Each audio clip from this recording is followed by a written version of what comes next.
Merry Christmas Eve to everyone on LinkedIn. Strange yet, but I'm here to round it out with a 30 minutes Q&A session on everything related to email. So if you have any questions, just drop them in the comments. And yeah, let's close this year out in style. I've got a few topics, a few of the most asked questions that I've had this year from clients, people that we've worked with. I'm just going to try and cover them, give some insights into some of the biggest challenges for email this year, and also some of the trends that you can capitalize on going forward next year. Like I said, if you have any questions, just pop them into the comments and I will answer them as we go along.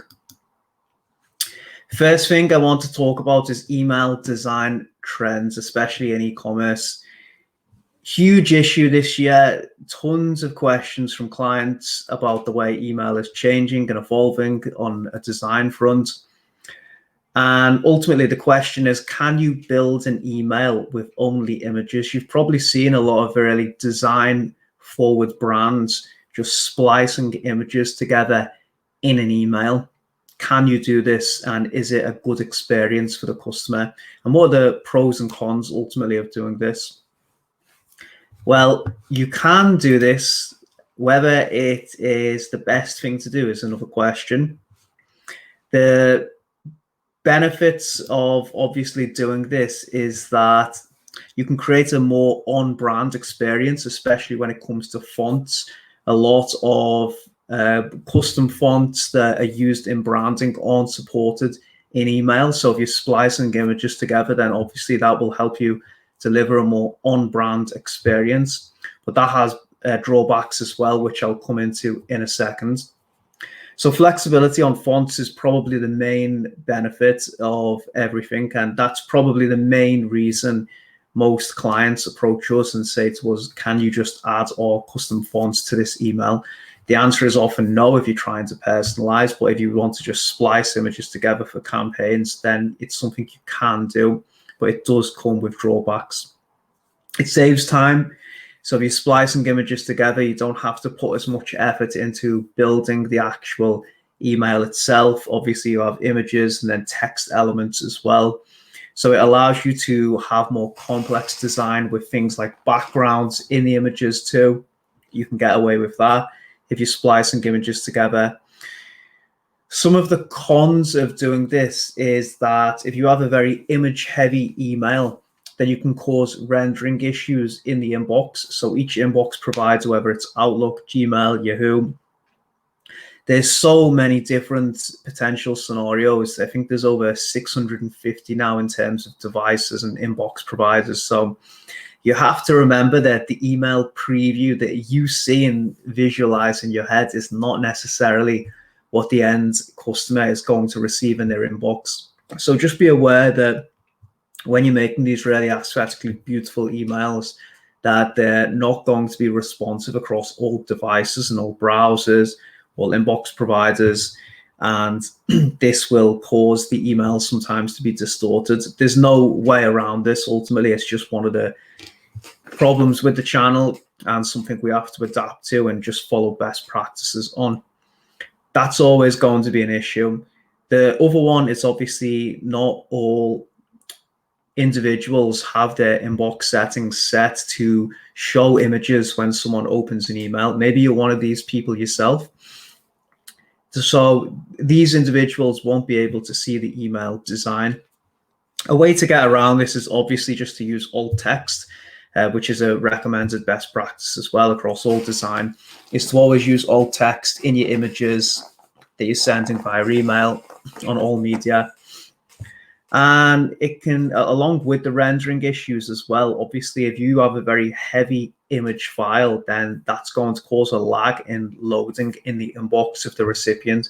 So this might take a long time to load. Again, a negative experience. Not everyone will be able to read your email, and they're more likely to categorize you as spam or just unsubscribe straight away. So just remember that alt text, it really is crucial. Personalization, you can't personalize an email if you are sending spliced images together. Not necessarily a huge issue when it comes to campaigns, which are more of a generic one size fits all message to that specific segment that you're sending to. But if you're thinking about splicing images together in things like abandoned cart, browse abandonment, the pull-in event data from your website, then you can't just splice images together. You have to have textual elements in the email so that you're able to relay the correct information across to the customer. Now, if you're just using custom fonts on these spliced images that aren't supported in the inbox, then obviously this can provide an inconsistent brand experience. So it's definitely something to be aware of as well, that you might have misaligned text on images, and then with the text itself that you're sending in the inbox, it might not match up, which prevents a negative brand experience. Just something, again, with the channel that you're just going to have to accept happens from time to time, and make a decision on how you're going to approach that and tackle it. This is a big one. This really came to the forefront at the end of this year, in the last month, and it's been the bane of our lives with all new client accounts coming on board. Data management. When we onboard a new client for the first time, the biggest issue that we notice, taking into account everything, revenue, deliverability, it's the management of the data. It's having multiple lists compared to using one singular list and branching off with dynamic segments. Let me explain why this is a big issue. If you're trying to manage multiple sources of data, then you have to really be on the ball, because the problem with lists is that they tend to be static by their nature. So you can only manually upload contacts to them via a CSV file, or and just generally they have to be maintained in this manner. So there's always an element of uploading, downloading the information, keeping it up to date. It's a nightmare to handle that. Whereas if you have all e-commerce data flowing into a singular list, and then you're branching off with dynamic segments that update in real time, it's much easier to manage that data, leverage it in an effective way to drive a positive customer experience, and certainly for deliverability issues as well. If you have multiple lists, you might have different profiles in multiple lists, which if someone unsubscribes from one and not the other, then you might be emailing people who've already unsubscribed. So that's another issue as well. The only circumstance where I would recommend not doing this is maybe if you have a brick and mortar retail store as well. You definitely might want to keep these people in a separate list. So that's something to consider, definitely. But apart from that, recommended best practice. We've seen so many car crashes over the last year of going into accounts where people have dozens and dozens of lists and they have no recollection of where these profiles came from. So you don't want to end up in a scenario where you don't know all these customers inside your account, where they came from, how to interpret that data, and how to treat each individual customer on each list differently. You definitely want to avoid that. Way around a single list, dynamic segments, can't emphasize that enough. And knowing all the entry routes on your website as well. So whether someone not just signs up through a pop-up for 10% off the first order, do you have sweepstakes running? Do you have lead gen ads on Facebook? Do you have a static sign-up footer? These are all things you need to take into account and map out, preferably at the beginning before you start email. But I think for the majority of you, you're going to have to retrospectively go back, look at the entry routes into your ESP and your website, and then sort of figure out this riddle of where all that data is coming from. If you map this out correctly, email marketing and data management will become a lot more effective and efficient for you, I guarantee it. So don't neglect this. It sounds maybe so it won't make a massive difference in the short term, but it is a huge challenge, especially the bigger you grow. Managing this data and adhering to best practices as well is very, very important, and protecting your deliverability. So making sure that you're not categorized as spam and that you're treating each customer in the right way is very, very important. Best marketing stack email for 2021. About 2 years ago now, we went to an event in London, and we realized that the market was starting to consolidate, not only with Shopify, but with Klaviyo as well for e-commerce. And we really pinned our business to this stack and just rode the horse all the way since then. And luckily it was a great decision, because I think pretty much every Shopify website that you see now is using Klaviyo for email. And I don't see that changing anytime soon. There is a lot of other excellent softwares, really smart people. I think Omnisend is another really good one, strong contender. And I see a lot of these tools trying to leverage the owned marketing concept. So they're trying to amalgamate SMS, push notifications, and email, all consolidated into one tool. I'm not sure whether any of them have managed to do that in a very effective way. I know Klaviyo have started, Omnisend are another one that do this. I even see lead gen software such as Privy, for example, do email and SMS. You've got Postscript, I believe, now even do email, which is an SMS broadcast company. So everyone's trying to get a slice of the owned marketing pie and amalgamate all the tools into one convenient software solution. I don't think any of them have successfully done this. I'm a big believer in singular focus and just focusing on what you're best at. For me, Klaviyo are the best with email, Privy are the best with lead gen, and probably you could say Postscript, Attentive, SMS Bump are the best with SMS. So I prefer to recommend the best in each category if you want the best results. That being said, obviously it does add an extra tech and software headache that you might have to manage, but if you want the best results, that is what I recommend. So for email, definitely going to say Klaviyo. I think it's, at this point, it's far and away the best, at least that I've used. We've used quite a few this year. Obviously, we're always in MailChimp to some extent, mostly migrating people away from there these days. But I see the limitations of the software. We've used big enterprise level software like Sailthrough as well this year. And every time I use one of these different softwares, it makes me realize more and more how effective and strong Klaviyo's proposition is. And ultimately, I believe that is going to continue in 2021. Don't see anything changing. And if anything, they're just going to get stronger and eat up more of that market share. So definitely, if you're not on Klaviyo, at least if you're on Shopify, I think you should definitely consider switching next year. Is there anything that goes along with this? Obviously, email is not just sending emails. You need to proactively build your list. And again, it goes back to what I was saying before. I've seen Klaviyo trying to do the lead gen with the pop-ups and sign-up forms, which has definitely improved a lot, but it's not as good as, for example, Privy or Justuno or even OptiMonster, who have a lot more flexibility and options with their pop-ups and different various features, because they're just committed primarily their business on helping people generate leads and build their email list. So my chosen stack is Klaviyo for email and Privy for building your list. There is a lot of good alternatives. It's not the be all and end all if you're not using those two.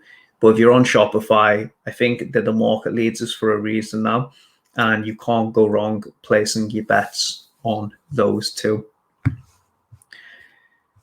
Let's talk a little bit about some email marketing hacks. So more of the fun stuff will drive results. I've got 3 tips to end the year for you, which I think have made a big difference for all our clients. Hopefully it does for you as well.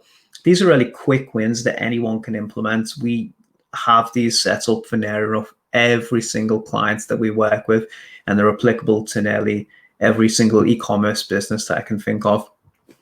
So the first one is the post-purchase upsell or cross-sell, depending on how you approach it in your business. How it works, somebody buys from you for the first time and they enter a post-purchase flow. What you want to do is provide them with a really strong upsell or cross-sell offer that they can't refuse. If you are selling clothing, for example, and your average order value, let's say, is $50, then what I would do, how I would approach it, is go in email one, send an email after the order confirmation saying, here's an additional gift.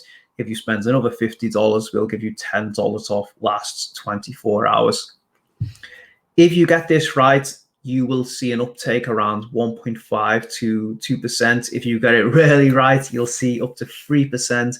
And if you imagine, like most businesses, you're spending a lot on top of the funnel, paid acquisition activities, then this will help you claw back a lot of that ad spend. And obviously these changes compound over time and make a massive difference to your business.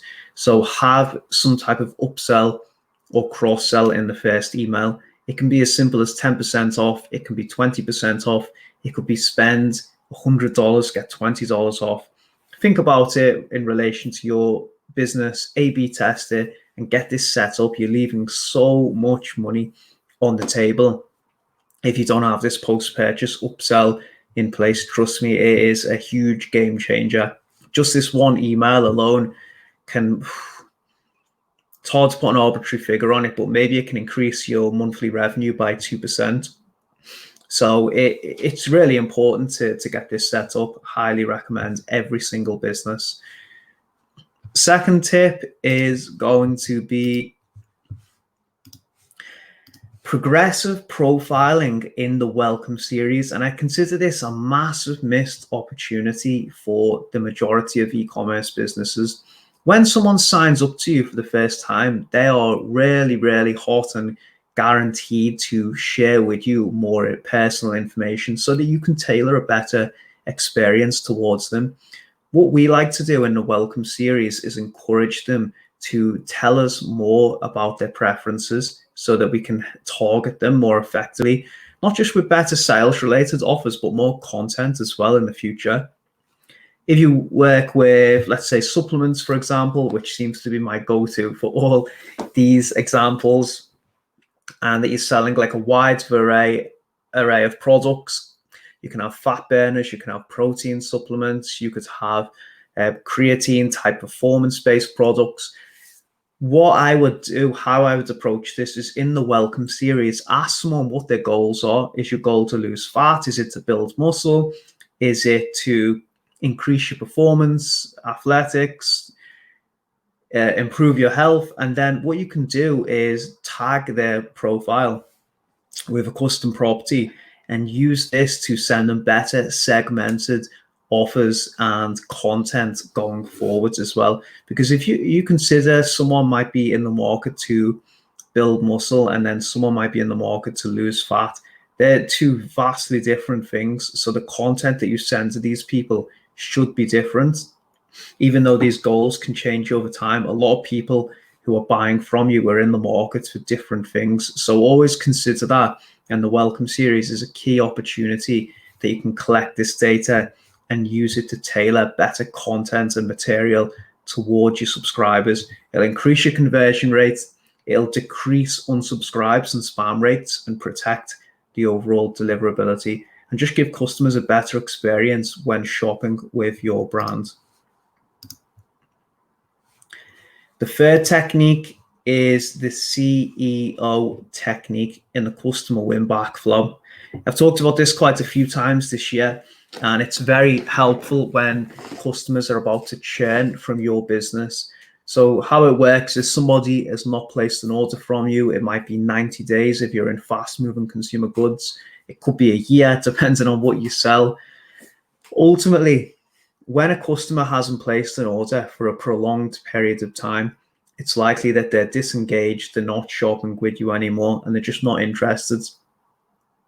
You can put them into a win-back flow and offer discounts to bring them back. And yeah, that does work to some extent, but the conversion rate is not so high on that. What I would recommend instead, along with using the discount ladder, is the CEO technique. So how we usually approach the customer win back flow is with a reminder of the value proposition on the first email. Then we introduce them to some bestsellers. If there's no response to these 2 emails, then 5 to 7 days later, put them into a discount ladder, whether it's 10, 20% off. And in the final email, go in with a personalized message from the CEO. And you want to keep this really personal, like a handwritten letter or email, that goes out to them. Keep it very text-based, not too heavy with the imagery. And you just want to reach out to the customer and remind them that you're there for them, some of the USPs of the brand. And if you are using a discount, reaffirm that you don't offer discounts all the time, but you really value the business and you would like them to come back and give you another try. This is the highest converting email in the win back flow by far that we've ever set up. And it gets fantastic results for stopping customers who are about to churn. So go in with a very personal email. Feel free to use the CEO's name. It doesn't have to be the CEO. It can be someone who's in charge of social media or even on the brand. It could be an ambassador, an influencer if you're using them as well. But the key is to make it personalized and to try and loop these customers back in and show a bit of empathy to them as well, because that's what's going to get them to give you another try. Hopefully, all of that added some value and you're able to implement it into your marketing strategy going forward next year. If there's any other questions, feel free to comment, but I can see it's pretty much like a ghost town at the moment on LinkedIn. So I'm going to end it here. Hope you all have a great Christmas and all the best to your friends and families. Stay safe, and I will see you all in the new year. Cheers, guys.